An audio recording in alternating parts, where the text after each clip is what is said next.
오늘은 북한의 풍부한 지하 자원 얘기입니다. 북한에는 철과 마그네사이트 등 막대한 천연 자원이 매장돼 있는데요. 남북 관계 개선과 함께 국내외에 관심이 커지고 있습니다. 남북 경제 협력이 가시화되면 북한 자원 개발이 한반도 경제 지도를 다시 그리는 계기가 될 수 있을지 하준수 기자가 정리해봤습니다. 중국 지린성 난핑 지역, 함경북도 무산 철광산이 한눈에 내려다 보입니다. 안내문에는 무산이 아시아 최대의 노천 철광이라고 적혀 있습니다. 광산 중턱에는 무산광산은 나라의 보배라는 문구가 선명합니다. 무산광산 강석 같은 거는 워낙 규모가 어마어마하니까 아마도 북한 스스로 30억 톤이요 이거 어디서 나온 수치는 모르겠는데 그 이상은 더 가능할 거라고 저는 생각해요. 북한은 국토의 80%의 광물 자원이 분포되어 있는데 유용한 42개 광종에 728개 광산이 있는 것으로 알려져 있습니다. 남북 협력 효과가 큰 광물은 마그네사이트, 철, 석회석, 석탄, 연, 아연 등인데 특히 마그네사이트는 매장량이 세계 2, 3위를 다툴 정도로 풍부합니다. 북한에서 지하자원 통계는 비밀로 분류돼 정확한 시장 가치를 추정할 수는 없지만 매장 지역은 자원의 보고라 할 만큼 광대한 지역에 걸쳐 있습니다. 특히 함경남도 단천은 검덕 아연광산, 대흥 마그네사이트 광산 등 50여 개 광산이 밀집해 있는 북한 최대의 광물 부존 지역입니다.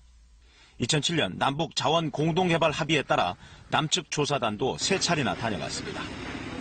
근처에는 단천항과 김책항, 2개의 철도선, 4개의 발전소가 있어 산업 인프라도 뛰어납니다. 철도의 개보수와 전기 이런 부분을 저희가 개보수를 해서 좀 단천 지역을 단지화로 한다면 가장 경쟁력 있는 그런 산업단지가 될 것으로 추정을 하고 있습니다. 남북관계가 주춤했던 2012년에는 중국 자본으로 단천항의 부두와 방파제를 재정비한 상태입니다. 최근 북한 광물 자원은 이딴 대북 제재로 수출길이 막히면서 북중 접경의 물동량도 줄어드는 추세입니다. 하지만 제재 이후를 겨냥한 투자 검토는 활발한 것으로 보입니다. 미국 기업들이라든가 일본 기업들이 중국을 통해서 우회적으로 지금 가서 어떤 물밑 작업 또는 그 선점 이런 효과를 노리기 위해서 지금 많이 지금 진출을 하고 있습니다. 지금. 국내에선 물류비 절감 등 수입원 대체 등에 초점을 맞추는 추세입니다. 광물 자원의 94.2%를 수입에 의존하고 있습니다. 우리가 북한의 광물 자원을 공급받을 수 있는 그런 공급 체계를 갖춘다면 그 남북이 서로 상생할 수 있는 거 아니겠습니까? 때문에 제재 해제 이전에 단천 사업 등 중단된 사업을 재개하기 위한 남북 공동 현지 조사와 사업성 평가를 우선적으로 실시해 주도권을 확보할 필요가 있다는 주장도 나오고 있습니다. KBS 뉴스 하준수입니다. 네, 다음 뉴스입니다. 북한과 중국, 우리 기업 등이 참여하는 개성 신해주 간 고속철도와 고속도로 사업의 본계약이 이르면 내달 중순 체결될 것으로 보입니다. 고속철은 한국형으로 건설될 전망입니다. 김기수 기자의 단독 보도입니다. 지난 8일 중국 상지그룹 컨소시엄과 북한 국가경제개발위원회 간에 합의된 개성 신우주 간 철도 및 도로 건설 사업이 속도를 내고 있습니다. 이 사업에 참여하고 있는 한국 측 파트너는 이르면 내달 중순 본계약이 체결될 것이라고 설명했습니다. 계약 체결 이후 2월에 현장 실사를 한 후 4월부터 기초공사에 착수한다는 겁니다. 중국 측과 우리 측은 구간별 공사를 나누는 등 구체적인 공사 계획도 세웠습니다. 전체 376km 건설 구간 중 개성부터 평양까지 189km는 우리 기업이, 평양부터 신우주까지 187km는 중국 기업이 맡는 것으로 합의됐습니다. 또 철도의 궤도는 중국식의 좁은 협궤가 아닌 한국식 궤도로 건설하고 신호체계도 한국식으로 하기로 했습니다.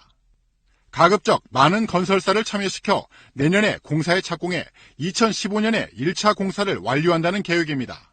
우리 정부가 이제 승인만 된다 그러면은 우리 방식과 우리 신호체계, 우리 전기체제를 가지고 개성에서 신의주까지 건설을 하게 됩니다. 현재 실제 건설에 참여할 한국 기업들도 가시화되고 있는 것으로 알려져 있어 정부의 전향적인 조치가 나온다면 사업에 가속도가 붙을 것으로 전망됩니다.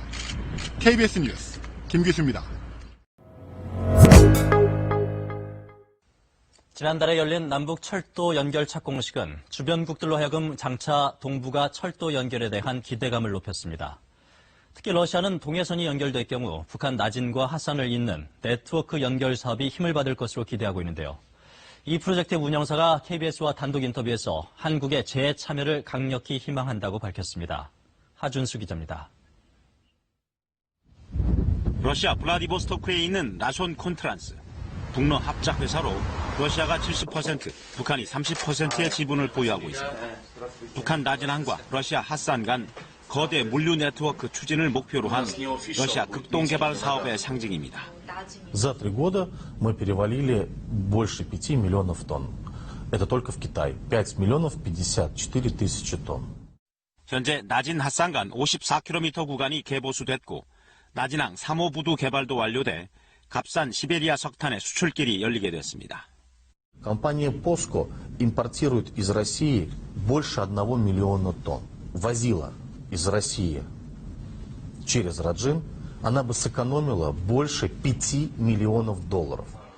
라손 콘트란스 측은 한국 측이 러시아 지분 49%를 인수해 사업 주체가 되길 강력히 희망한다고 밝혔습니다.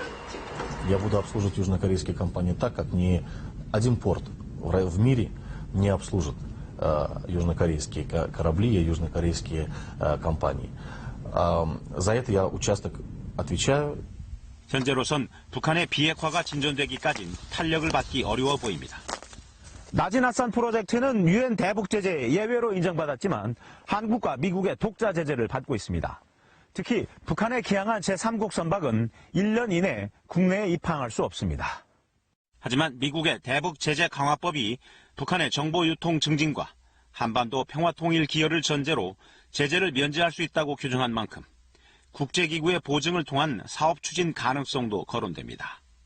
Международное сообщество уже в резолюции высказало, и есть орган, который может оказать гуманитарное содействие в этом вопросе. Орган называется ООН, организация UNDP. Вот оно решение. 톤키우 대표는 이 프로젝트의 성패에 한반도 통일의 미래가 달려있다고 강조했습니다. 블라디보스토크에서 KBS 뉴스 하준수입니다. 준비를 해야 할까요?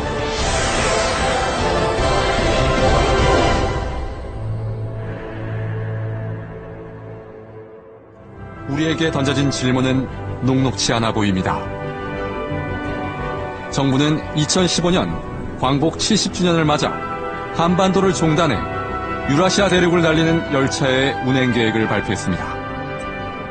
사실 경의선의 경우에는 2007년에 저희들이 개통을 해서 1년 동안 그 개성공단과 도라산 지역을 운행한 그런 경험을 가지고 있습니다.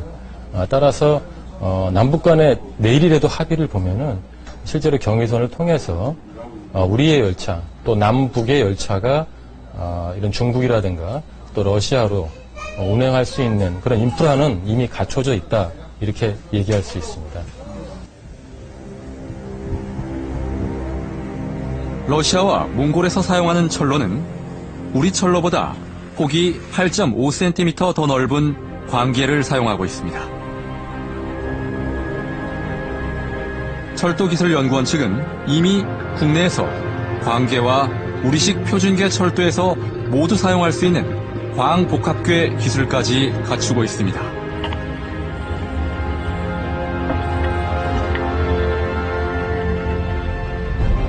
분단 상태인 한반도에는 여전히 냉전의 유산이 남아 있습니다.